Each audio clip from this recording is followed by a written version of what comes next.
I am transgender. Growing up, it was scary. I didn't have anyone to talk to. My family didn't understand.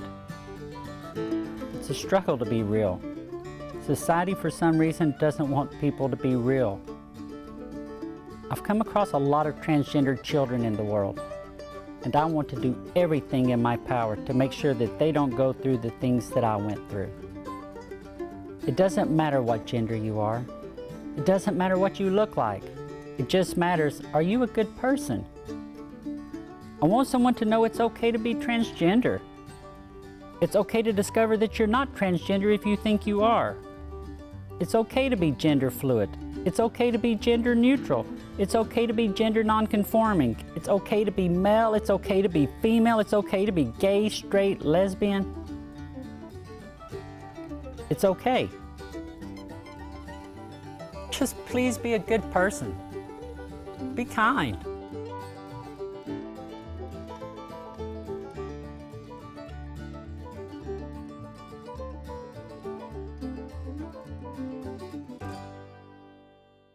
Hello everyone. Welcome to the next episode of Kelly's Quest. A lot has gone on since I last spoke to these people out here, George. I mean, wonderful things have taken place and some scary things at the exact same time. First thing I want to do though is just welcome you to George, or introduce you to George, and welcome you to George. George, I don't even know your last name. Cox. George Cox. George works here at ActonTV, and he has been doing advocacy work a long time in the LGBT community, and I thought it would be wonderful to bring you onto the show so that we could talk about the change that you're seeing take place, if even any change is taking place, and what's the next step of it. Because, as you know, this past week, the state of Massachusetts, the state that I moved into 2 years ago to get away from oppression, from discrimination, from all kinds of things in the South, Massachusetts passed a transgender accommodation bill. You know, the good thing about Massachusetts, too, I mean, they were one of the first states to pass same-sex marriages, too. I mean, where everybody else was behind. So, you know, thank God that we live in and I work in a state that, you know, accepts people for what they are. I mean, compared to, you know, Mississippi, North Carolina, I mean, it's just awful what people have to go through. And it almost seems like every election year, there's always an issue with the LGBT community. I was doing a LGBT show over 12 years ago, and the issue there was always don't ask, don't tell. That was during when Clinton was getting elected. And then I interviewed a Senator Mike Gravel, who was from Alaska, who had talked about it. Also, you know, it was don't ask, don't tell, and then when Obama, it was gay marriage, and now we have an election season. Now everyone's talking about, you know, transgender people in the bathroom. So it's ridiculous. It is. It's a witch hunt. It's a witch hunt for votes. I mean, that's what it is. It's like someone is saying, you know, let's use ignorance so that I can get elected, and fear-mongering. And that's what's taking place. And to be honest with you, George, I find it a bit frustrating that people accuse me, in a broad sense of the word, they've never said Kelly Jenkins, but transgender women do this for one reason. I hear it, I've heard it and heard it and heard it on the news, because they think that I'm a pedophile. And they think the only reason I've done this is so I can go into a bathroom and hurt women and hurt little children. Shame on you all for saying those kind of things. And the whole thing is, I mean, if anyone does any statistics, they're going to know that, you know, 99% of the pedophiles are heterosexual. So, but, you know, these people just need something to gravitate to. And like I said, it's an election year. It's just... Maybe it's easier to fear the boogeyman than the actual predator? I think it is. I think it is. I just think people are just, you know, I think the younger generation is a lot better. Some of the older generation, they just don't get it, you know. So. I mean, I know that coming from Tennessee, if it wasn't just for a couple of small enclaves of people that basically nurtured me and protected me and kept me safe in Tennessee, I would have been in serious trouble in that state as a transgender woman. But I had this wonderful LGBT community down there that, because of the discrimination, because of the turmoil, because of the pressure, we banded together. And we have one of the best LGBT softball leagues in Knoxville, Tennessee that I've ever come across. And those people absolutely brought me in, loved me, protected me. When I fell off of the deep end, they were there for me. And I'm eternally grateful for that, George. But the thing that pisses me off is they had to be there for me because I was losing jobs. I was kicked out of an LGB bar for using the women's restroom in Knoxville, Tennessee. The women in that restroom were doing drugs, were having sex in there. The only thing I did was I went into that restroom, used the bathroom, washed my hands, and left. And there were 2 bouncers at that door waiting for me that told me I had to leave. Didn't say anything to the other people that were in the bathroom doing God only knows what. And that's when it struck me that there's very few places that I am safe in the South. Which I feel like maybe it's a Southern thing, because even when you go to Maine, you go to like the Main Street bar in Maine, all those bathrooms have been unisex, not only for a year, they've been unisex for like since I can remember. When you look at the door, it's unisex. The bathrooms have always been unisex, and that's how I always remember those bathrooms being, way before all this controversy. So it's mind-blowing. I mean, have you seen progress then? Even in, I mean, like with the transgender community in particular, I know that sometimes we make progress, sometimes we fall backwards, sometimes we're beat up, sometimes we're held up. But overall, in my life's existence, George, I see progress. I am going to use the women's restroom, darn it, and I don't really think that well, it's you are going a to woman, change. Right. So I don't think the laws are going to change, but I'm curious if you have seen anything in the transgender community taking hold. I have. I came out 25 years ago as a gay man, and it was just such a difficult time 25 years ago. So I've seen a lot of changes in the LGBT community. And I think we've always been more accepting. Unfortunately, what happened to you in Tennessee is surprising to me to hear. But I think the LGBT community has always been accepting of everybody. It doesn't matter what your gender is, what the color of your skin is. It's about who you are as a person. And, the Boston Gay Pride events that have taken place, or the ones in New York, we've always been more accepting, maybe. So to me, it's never been an issue, because I've always had transgendered friends, even way back in the day. I didn't think twice about it, So you were never afraid that someone was going to, like the bathroom scene, it never really came up until, like it came up in Tennessee in that situation. But this is truly someone saying, I want to win a vote, so I'm going to pick on this group of people to scare this group of people into voting for me. It's using discrimination to get a vote, and it's shameful. Yeah, and like I said, it's every election year, so it's all going to blow over whoever's going to be president. Hopefully it's not Trump, because I can't stand him. I think Hillary's a much better choice for the LGBT community. I never thought in my lifetime we'd ever have gay marriage passed. That was just, I didn't either. Amazing. And a lot of people don't realize with gay marriage is all the benefits that are included with that. It's not just, having a union, which is important, but it's, tax benefits you get, insurance benefits, housing benefits, all the other, benefits that were denied to LGBT community.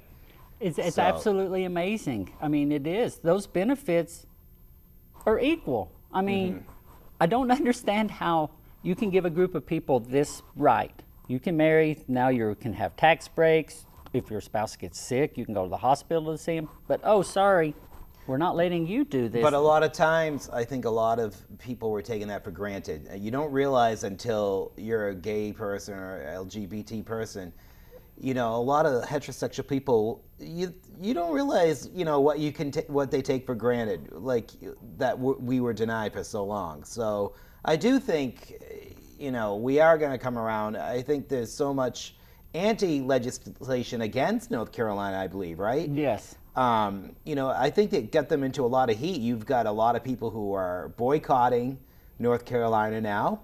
What the White House recently passed some kind of a law. How huge, and see, that's the thing, that's not even a law, it is a guidance. All Right. that happened, if you don't know, and that probably some of you do, President Obama and the Attorney General and the Department of Justice sent out a guidance memorandum saying, hey, this is what we want you to do in your schools when you have a transgender student. We want you to respect them, we want you to let them use the restroom that matches their gender identity, and we want you to let them play on the sports that match their gender identity. It's a guidance. It's not a law, but if you don't follow this guidance, you can have money taken away from you from the federal government also for not following their guidance.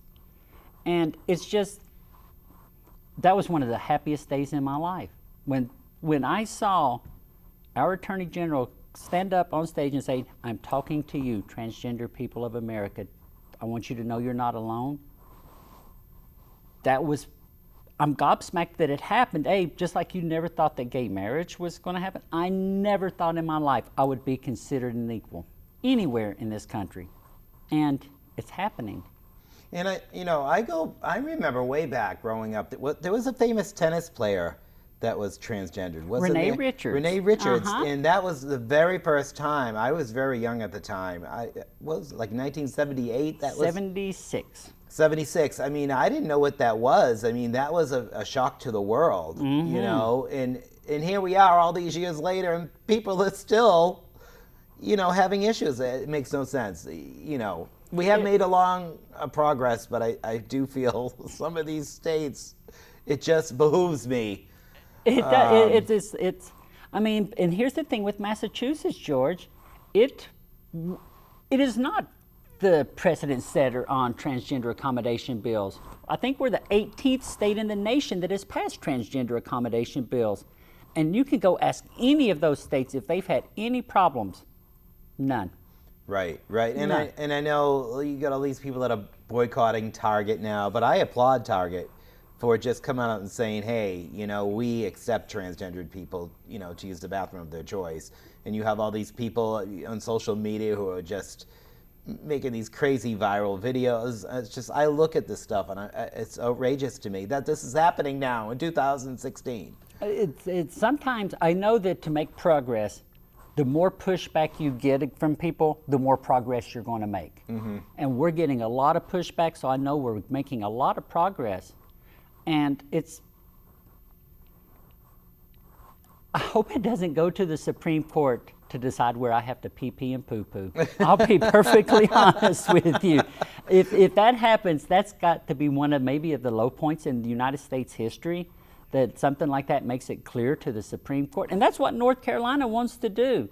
North Carolina wants 9 people in Washington, D.C. to tell me where I have to go to the bathroom at. Yeah, it's ridiculous. And you know what? At home, everybody's bathroom is unisex, isn't it? Mm-hmm. So I don't see what the deal is. Otherwise, just because maybe it's an election year. I mean, it's like I said, every election year, there's always an issue that comes up. Right. And this year, it happens to be this one. So. I mean, in American history, rights have always had to be fought for. First of all, you had to be a landowner to even be able to vote a long time ago. You had to be a man. Had to be a man. Then you could be a black man finally. Then Right. you could be a woman to vote. And slowly over time, people have had to fight away to get their equality. And they've succeeded almost every time. Now, there might be some repercussions. There might be some racial tension still going on in the U.S. Well, there's no might be to it. There is racial tension going on in the U.S. But there are legal things now that say you can't segregate these people and send half of them to this school and half of them to that school. There are laws in place. There's a law in place now in the state of Massachusetts protecting me. And the only thing that law does for me is give me a chance to be an equal. It doesn't make me better than anyone. It doesn't make me worse than anyone. It makes me hope that I can be your equal. That's all this law does.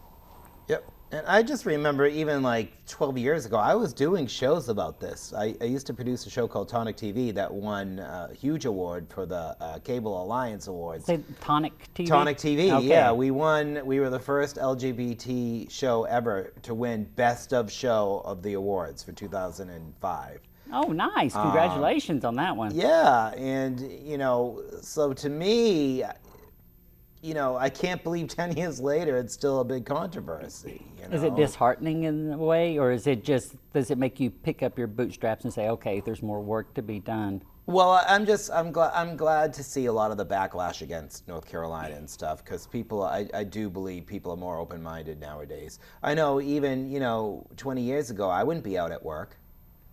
I was afraid to come out at work. You know, I worked in a school. I was afraid to come out at the school. You know, so 20 years ago. Now you have PFLAG. Mm-hmm. Now, which is what's it?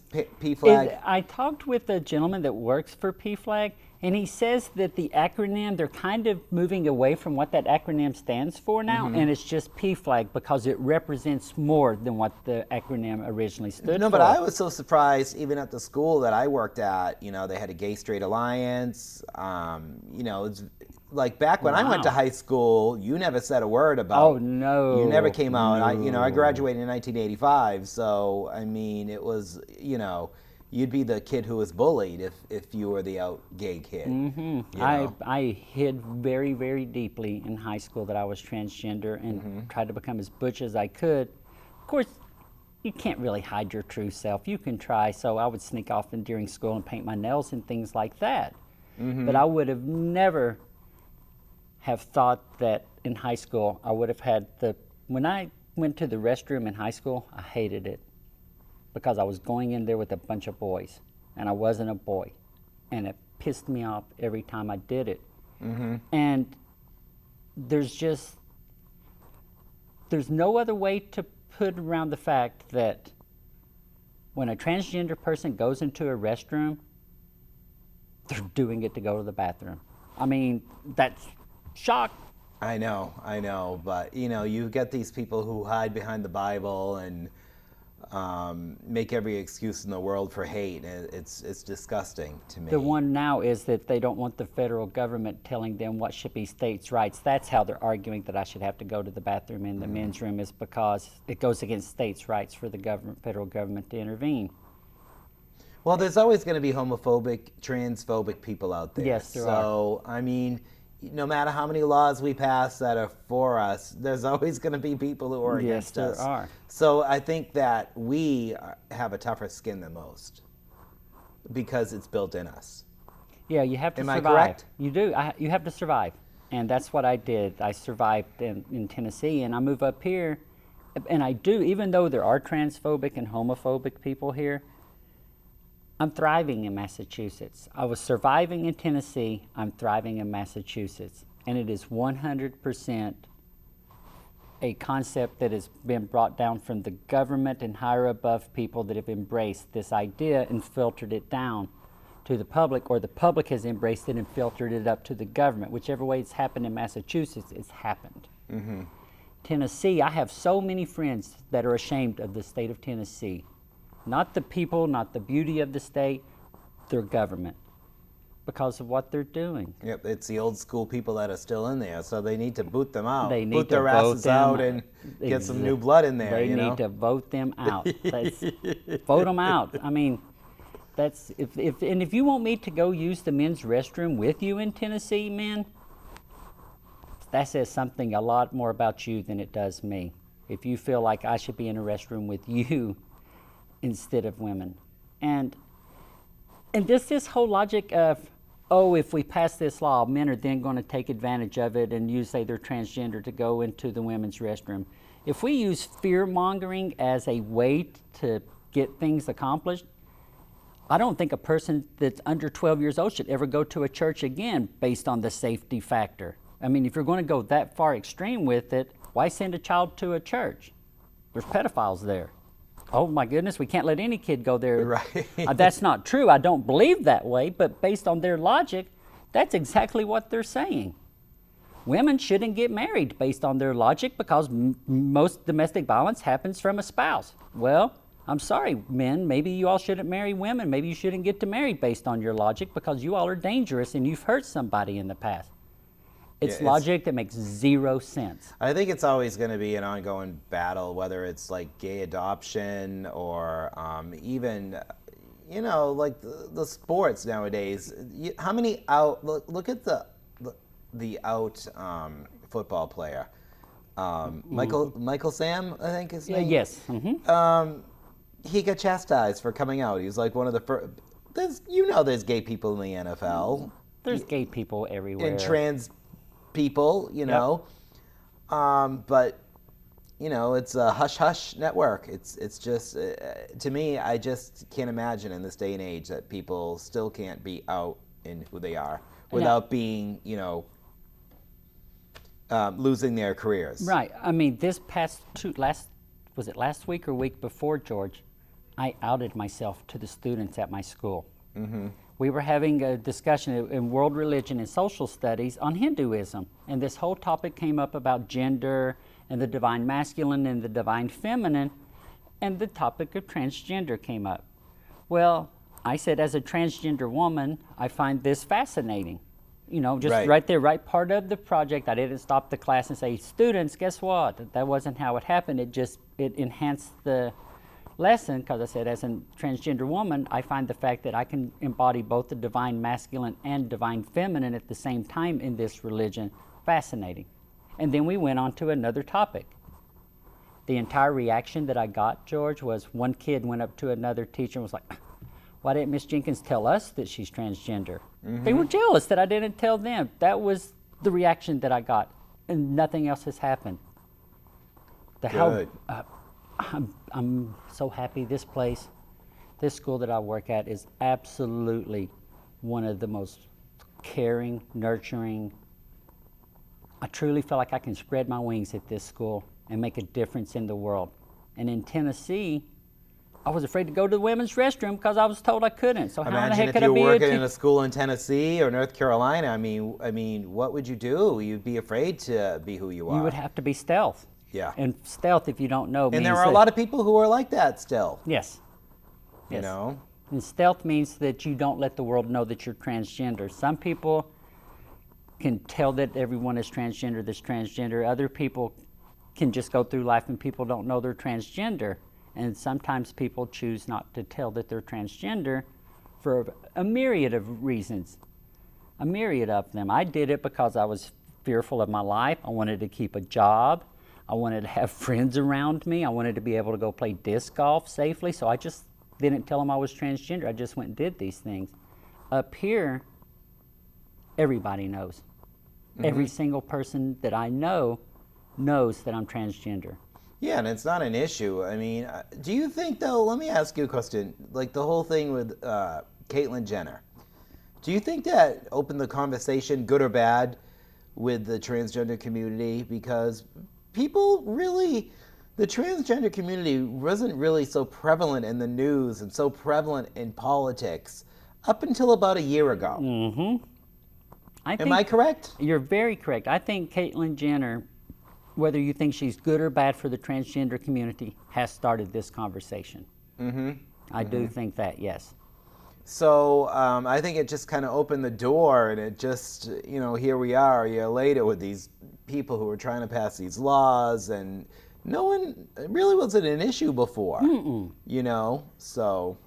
I know that the state of Tennessee, when I was there, had some laws against transgender people, but it wasn't in the news like it is now. Like they weren't just going all out. Like they would do the sneaky things. You wouldn't have the gay-straight alliance in your school. They would come up with little ways to make sure that didn't happen in the state of Tennessee. Mm-hmm.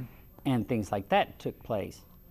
But yeah, Caitlyn Jenner, whether you like her or not, has started this conversation. And Caitlyn Jenner, I would love to have you come on this show and talk with me. Absolutely love to, because I'm a trans athlete. And that's another thing to talk about. The bathroom, now let's talk about showers and things like that for transgender athletes. I have never been into, the school that I work in Every single shower has its own curtain and its own stall. Every single one. I go through, I have to take my student through, so I have to walk through the girls' locker room daily, and I see children just like any other teacher would. There's kids in there getting ready for gym, and I'm talking to 2 teachers. There's 2 teachers right there with me. There's kids talking in the gym.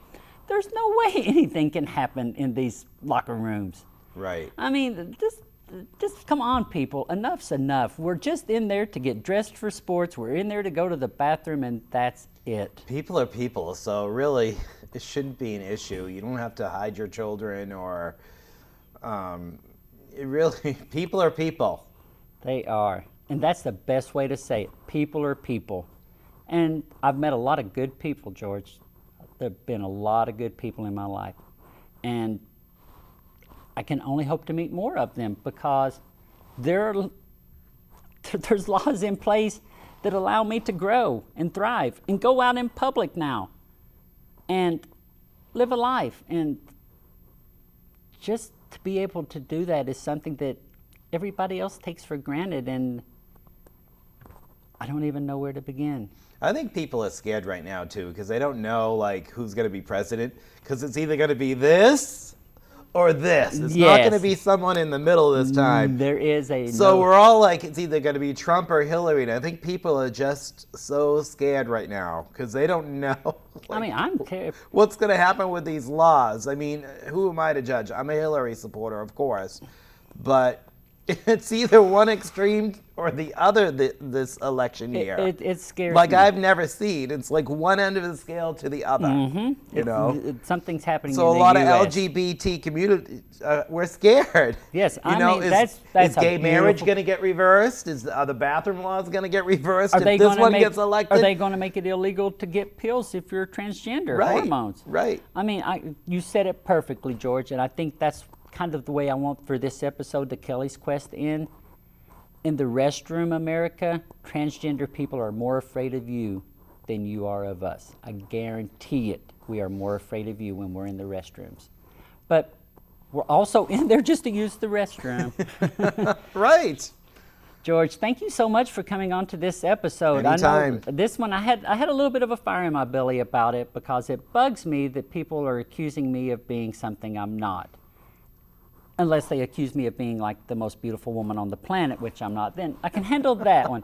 But this saying that I'm a predator, that I'm doing this for some nefarious reason, it bothers me. It really does. So folks out there that are watching this, please get out and vote. Please get out and vote for people that respect human dignity. Please get out there and vote for people that understand how to financially be responsible. Get out there and vote for people that are going to respect you. And I will see you all again in about a month for another episode of Kelly's Quest, and we will talk to you later. Thanks, George. Thank you. Bye. Yep, that was a good one, George. That It was was? real good. I hope so. Oh, that was...